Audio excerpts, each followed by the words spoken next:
شروع اللہ کے نام سے جو بڑا مہربان اور نہایت رحم کرنے والا ہے۔ السلام علیکم معزز ناظرین، حضرت صہیب رضی اللہ تعالی عنہ سے روایت ہے، پہلی امتوں میں ایک بادشاہ تھا جو خدائی کا دعویٰ کرتا تھا۔ ایک مشہور جادوگر بادشاہ کے دربار میں بہت مقرب تھا۔ ایک دن جادوگر نے بادشاہ سے کہا، میں اب بوڑھا ہو گیا ہوں، لہٰذا تم ایک لڑکے کو میرے پاس بھیج دو تاکہ اس کو اپنا جادو سکھا سکوں۔ چنانچہ بادشاہ نے ایک ہوشیار لڑکے کو جادوگر کے پاس بھیج دیا۔ لڑکا روزانہ جادوگر کے پاس آنے جانے لگا۔ راستے میں ایک ایماندار راہب رہتا تھا۔ معزز سامعین، آپ سے گزارش ہے اگر آپ چینل پر نئے ہیں تو چینل کو ضرور سبسکرائب کر لیں۔ لڑکا ایک دن راہب کے پاس بیٹھا۔ راہب کی باتیں لڑکے کو بہت پسند آ گئیں۔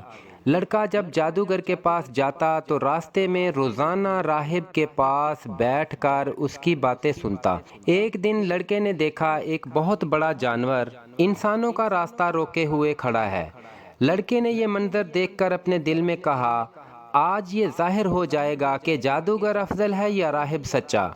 چنانچہ لڑکے نے ایک پتھر اٹھا کر یہ دعا مانگی، یا اللہ، اگر تیرے دربار میں یہ راہب کا مذہب جادوگر سے زیادہ محبوب ہے تو اس جانور کو اسی پتھر سے قتل فرما دے۔ یہ دعا کر کے لڑکے نے جانور کو پتھر مارا تو بہت بڑا جانور ایک چھوٹے سے پتھر سے قتل ہو کر مر گیا اور لوگوں کا راستہ کھل گیا۔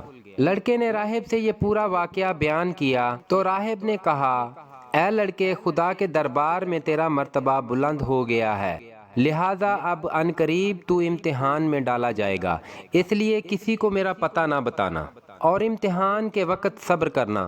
اس کے بعد یہ لڑکا اس قدر صاحب کرامت ہو گیا کہ اس کی دعاؤں سے مادر ذات اندھے اور کوڑھی شفا پانے لگے اور بادشاہ کے دربار میں اس کا چرچا ہونے لگا۔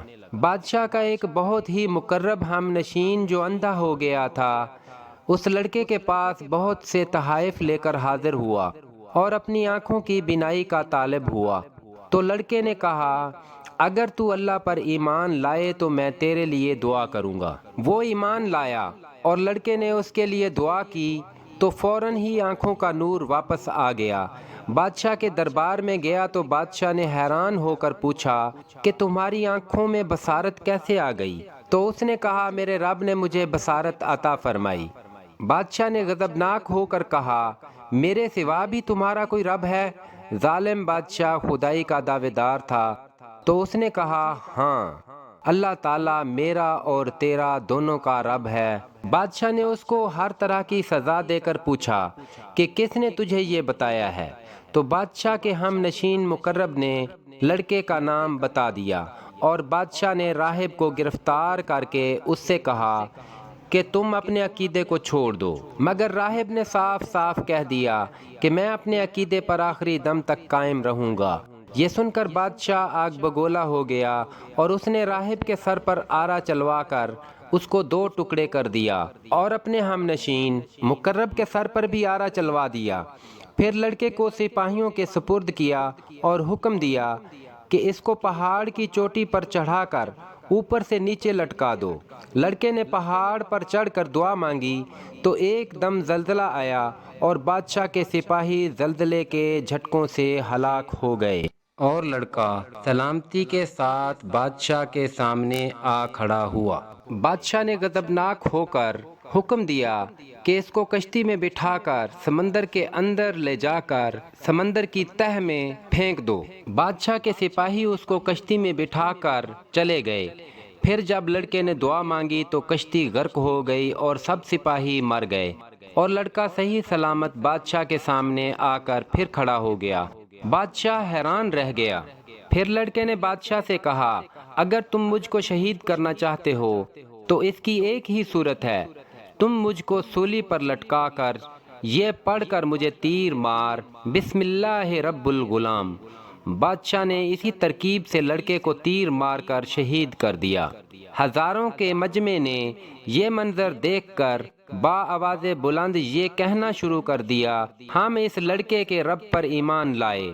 بادشاہ غصے میں بکھلا گیا اور اس نے گڑھا کھدوا کر اس میں آگ جلوائی جب آگ کے شعلے خوب بلند ہونے لگے تو اس نے ایمانداروں کو پکڑ کر اس آگ میں ڈالنا شروع کر دیا، یہاں تک کہ 70 مومنین کو اس نے آگ میں ڈلوا کر جلا دیا۔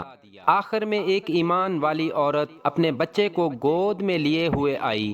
جب بادشاہ نے اس کو آگ میں ڈالنے کا ارادہ کیا تو وہ گھبرائی، تو اس کے دودھ پیتے بچے نے کہا، اے میری ماں، صبر کر، تو حق پر ہے۔ بچے کی آواز سن کر اس کی ماں کا جذبہ ایمانی بیدار ہو گیا اور وہ مطمئن ہو گئی۔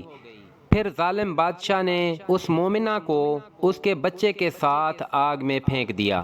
بادشاہ اور اس کے ساتھی خندق کے کنارے مومنین کے آگ میں جلنے کا منظر کرسیوں پر بیٹھ کر دیکھ رہے تھے اور اپنی کامیابی پر خوشی منا رہے تھے اور کہہ لگا رہے تھے، ایک دم قہر الہی نے ظالموں کو اپنی گرفت میں لے لیا، اور اس طرح کہ خندق کی آگ کے شعلے اس قدر بھڑک کر بلند ہوئے کہ بادشاہ اور اس کے سب ساتھیوں کو آگ نے اپنی لپیٹ میں لے لیا، اور سب کے سب لمحہ بھر میں جل کر راکھ کا ڈھیر ہو گئے۔ باقی تمام دوسرے مومنین کو اللہ تعالیٰ نے کافر اور ظالم کے شر سے بچا لیا۔